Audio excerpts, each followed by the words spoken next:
what were the main reasons for investing in a mobile field solution? The field solution is to secure what our customers are looking for, ease of operation and trouble-free operation.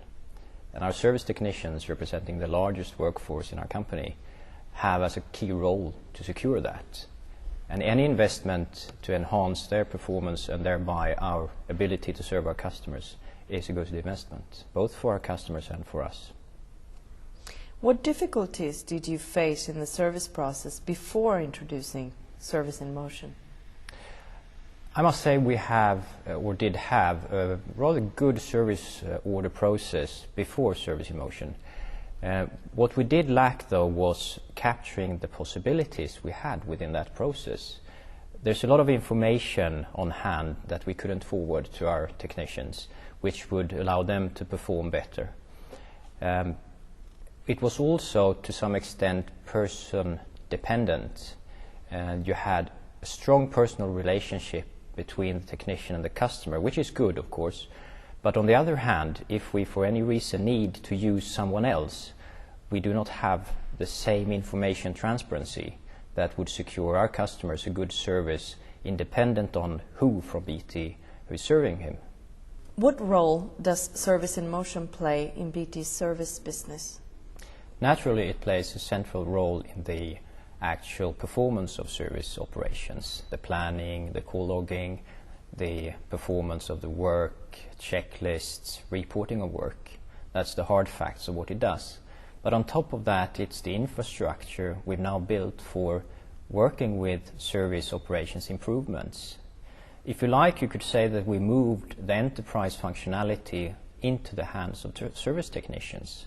And that gives us new possibilities, not only relying on our ability to change people's mentality, but we actually have a vehicle for change. And that's a major shift. What are your demands on a system supplier in this type of a solution? Naturally, they need to have a good competence within the area of service operations. And that's not only the technical side of servicing, but it's also the human factor and the customer relationship aspects of service. Customer loyalty is built upon a good and well-functioning service operation. Of course, they also need to know technology, system-driven aspects of the solution.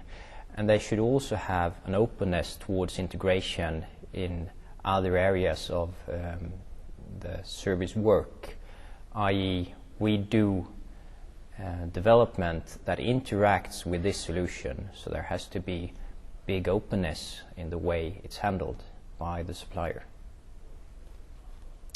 Why did you choose Intensia to be part of delivering a mobile field service solution? In our case, it's quite natural. Intensia has been part of a long-term relationship with us, especially in the area of service and rental, and that's core within the service operations. So our solution is built upon the basic functionality within our enterprise system, but on top of that we have expanded it into the Service in Motion functionality. So for us it was a very natural choice to make. You should also know that this is a development project. We started from almost scratch in developing this, so we needed those who were first-hand information providers to us in this project. Which are the major challenges you have faced during the implementation? Naturally, running a large pan-European project with many countries involved is a big challenge. You couldn't have done anything of this unless we had worked with the service processes before. It's not a system project, it's a process and a work procedure project in many aspects. So putting a best practice in place in how to work with service and implement that throughout the organization has been a major challenge, but also, of course, the major benefit. The vehicle for realizing this is then the Service in Motion solution as such. What are the reactions from the service technicians? From an implementation perspective, we got very good response from the technicians. Of course, those with less computer experience struggle more than others, but the general response was very positive. Looking ahead and a bit broader, we get feedback that we've given the technicians a sense of control which they didn't have. It's a degree of empowerment that we have given to the technicians, making them able to control their own world and their own day to a greater extent than before. Other parts of the organization now reports to the technician, you could say, and they are responsible for servicing those upfront with our customers, not vice versa. Technicians should not need to wait for answers. Answers should have been prepared and given to them beforehand. And that's a major change and reactions we get from technicians. We put them in the center of our operation. The customer reactions have been positive. We secure quality in the work we perform towards the customer. They also get a feel for technology being introduced in an area which has not had that many advancements.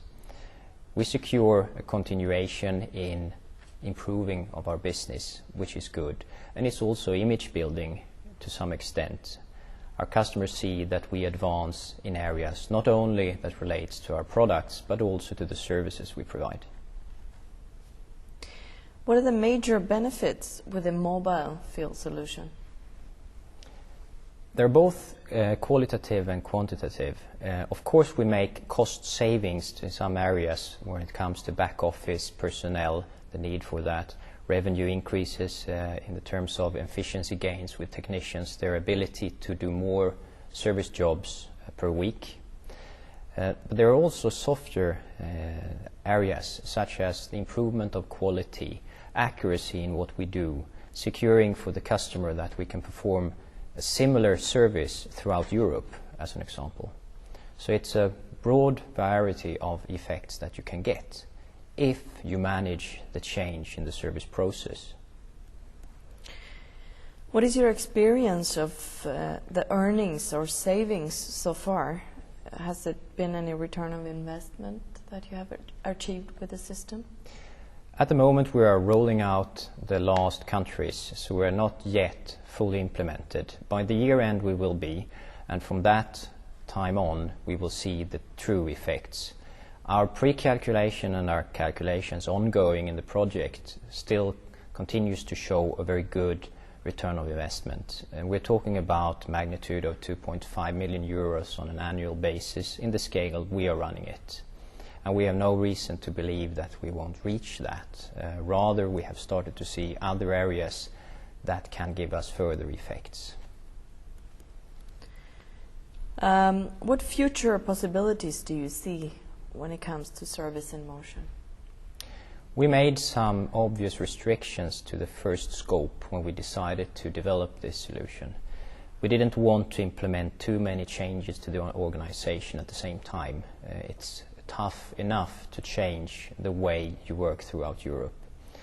Areas we have left out and intend to work on are, for example, technology information to be spread through this system, i.e. service instructions, parts documentation. Planning functionalities of how you perform the work and how you distribute parts into the vans is another area. Salary administration, which is a rather massive workload, is another area which could be semi-automated or automated through this solution. So in a sense you can say the sky's the limit. The issue is what should you put your money at and where do you get the benefit? It's important for us that Intensia continues to work with the development of the service area within MoveX. We of course have a close relationship and influence that work, but other customers who take a step into this area will make benefits for us as well. We will gain from developments made by others. So this is critical to us, and that's why we said it's important to continue the work with Service in Motion to secure a continuation in the development, because everyone gains from that.